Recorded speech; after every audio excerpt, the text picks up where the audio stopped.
Suidas, weary from both the battle and the relentless march through the dark forest, trudged along silently as Mr. Phantom and Cliff continued their debate behind her. The two Vault Hunters were locked in a playful but persistent disagreement over whether goblins and orcs shared any relation. "I'm telling you," Cliff insisted, "goblins and orcs have got to be cousins or something. Look at them. Small, ugly, and aggressive. I mean, they've got the same stink." Mr. Phantom shook his head, his tone cryptic as always. "You're oversimplifying. Goblins are more cunning, small, and quick. Orcs are larger, brute force, completely different biologically. It's like comparing a feral skag to a thresher." Cliff scoffed. "Nah, you're just being too technical about it. They're both pests, and that's close enough for me." Suidas, her patience wearing thin after listening to their back and forth for what felt like hours, finally had enough.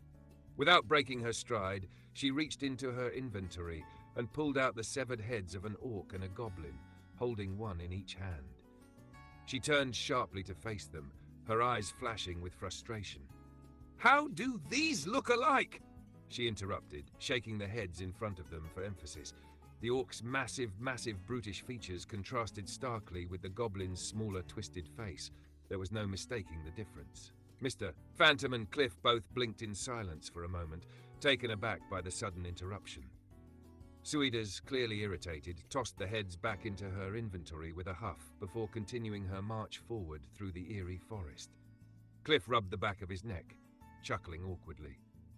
All right. You made your point, Suidas." Mr. Phantom, meanwhile, remained silent, but Suidas could tell from his slight nod that he quietly conceded the argument as well. As they continued their journey, the dark forest once again closed in around them, its unsettling silence occasionally broken by the creak of trees and the distant flutter of unseen creatures. The debate behind them, the Vault Hunters pressed on toward Shadow Grove, their footsteps blending with the haunting sounds of the woods. As the Vault Hunters trudged through the tangled undergrowth, their progress suddenly halted when they spotted two small, beady eyes staring at them from the shadows of the forest. Before any of them could react, out popped a goblin, a particularly strange one, dressed in a pink tutu and fake wings. The goblin struck a confident pose and with a proud voice proclaimed, "I am the Tooth Fairy! The Tooth Fairy from the Weepwild Dankness." The Vault Hunters, momentarily taken aback, exchanged glances, silently assessing whether this strange goblin was a threat.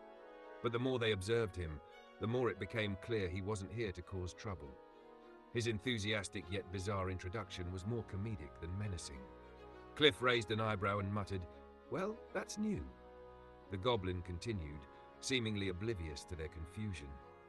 "I have a little cash for teeth quest for you, Fate Makers.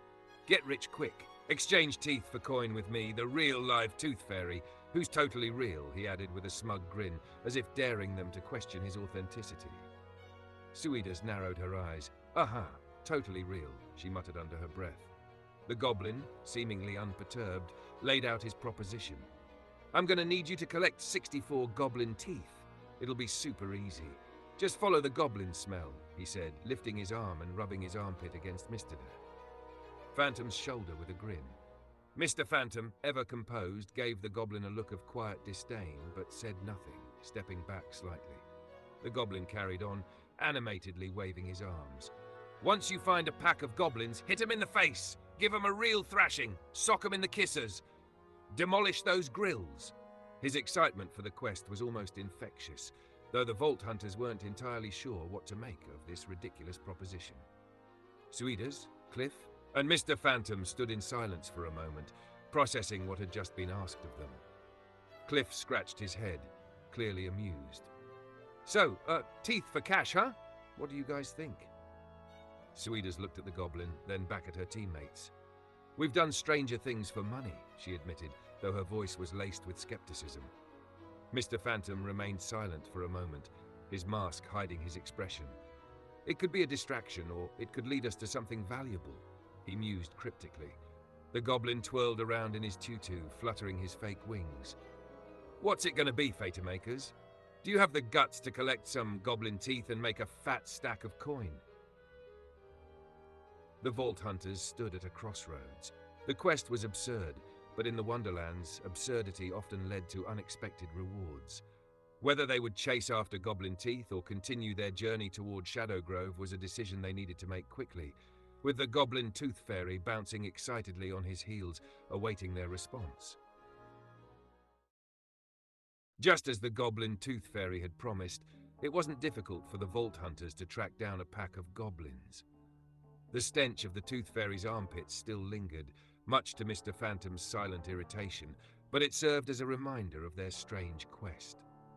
Not far off the path, the scent of goblins grew stronger, an unmistakable mix of rot, sweat, and whatever strange concoctions they doused themselves in. The vault hunters crouched low behind a thick patch of bushes, their eyes fixed on the scene before them. About 10 goblins were gathered around a makeshift fire, laughing and screeching in their guttural language, clearly up to no good. Some were roasting questionable meat, while others seemed to be wrestling or counting small piles of loot they'd likely stolen from unfortunate travelers. Suidas peered through the foliage, whispering to her companions. "All right, there they are. But how are we going to get their teeth?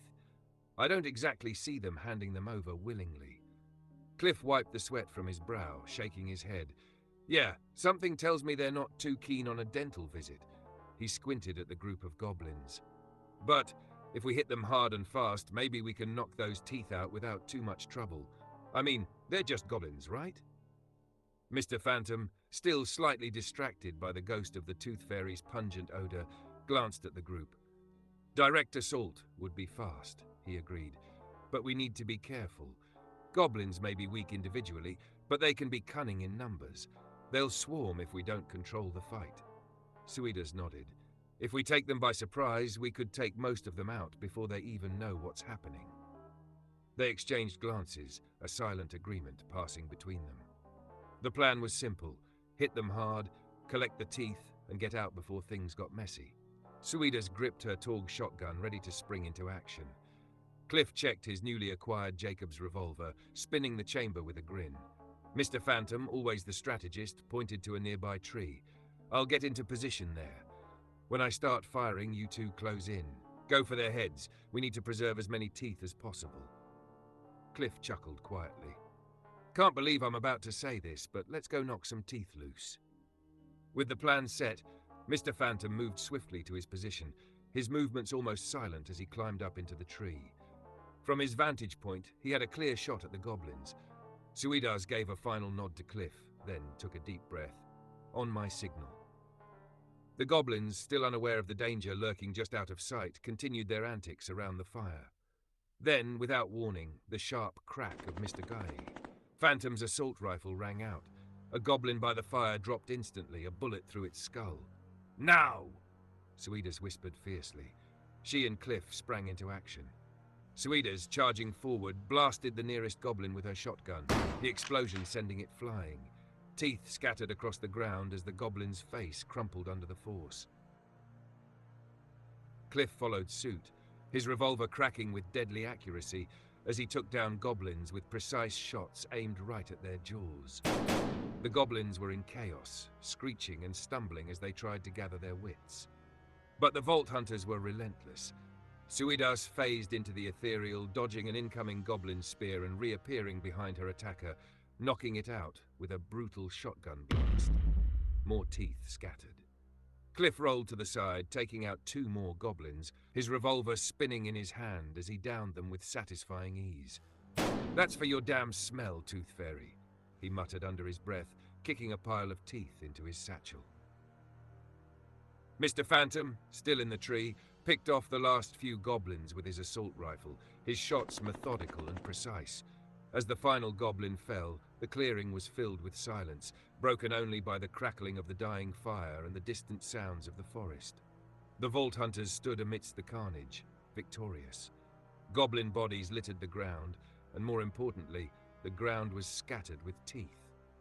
Suidas, Cliff, and Mr. Phantom began the slightly grisly task of collecting the teeth from the fallen goblins, stuffing them into pouches and satchels as they went.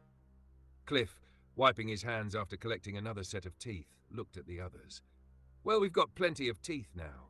Think our totally real Tooth Fairy is going to make good on that cash."